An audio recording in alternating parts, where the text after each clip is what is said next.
So, hey guys, it's great to be here with you again. I know you love my new haircut. And in today's video, we're talking about the examination techniques, since we all know that exams are just around the corner. So here are some main tips for you to nail these IB exams. First of all, time management. You need to be able to distribute your time across the entire duration of the exam, and this includes a few minutes for reading before the exam and for the end for proofreading. Lucky for you, the IB now indicates how many points each question or sub-question is worth. You absolutely must finish your exam from beginning to end, cause if you don't answer all the questions required, then you can consider your grade 7 as a missed opportunity. Terms are specific words or phrases that the IB likes to use on their exams. IB examinators are not just testing you on how much you know about the subject, but they also want to test your ability on answering the question they had set out for you. Because there is no point in answering how something happened if the question is asking why it happened. For this reason, make sure to double check what is being asked. You can highlight or underline the common term so you don't forget what you have to answer. These common terms can be found online or just by asking your teacher. They differ from subject to subject, so please make sure you understand the common terms well before going into the exams. These are extremely important, because basically your exam grades can definitely depend on your extra materials.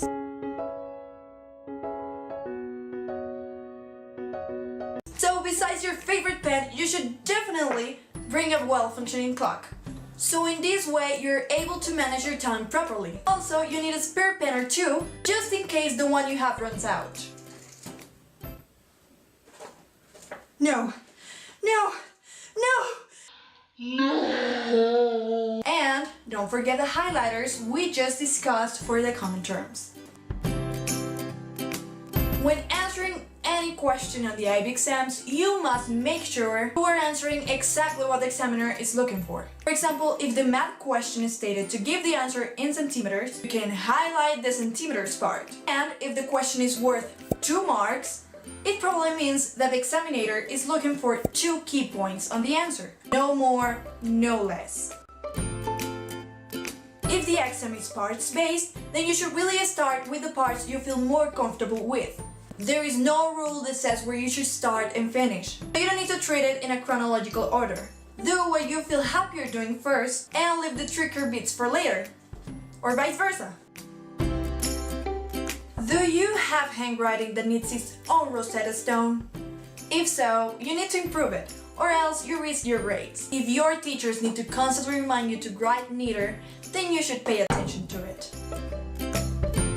You absolutely need to make sure to leave a few minutes at the end of your examination for proofreading. The few marks you pick up when proofreading could prove vital if you're in the edge of 2 distinct marks. You will lose and gain most of your marks at the beginning and the end of your examination. So, make sure you make a positive start and always go back and proofread at the end. Although the exams are supposed to happen in complete silence, there may be times when distractions are simply inevitable. For example, the kid that's sitting right next to you and has never heard of cough medicine and is having non-stop bronchitis like coughing.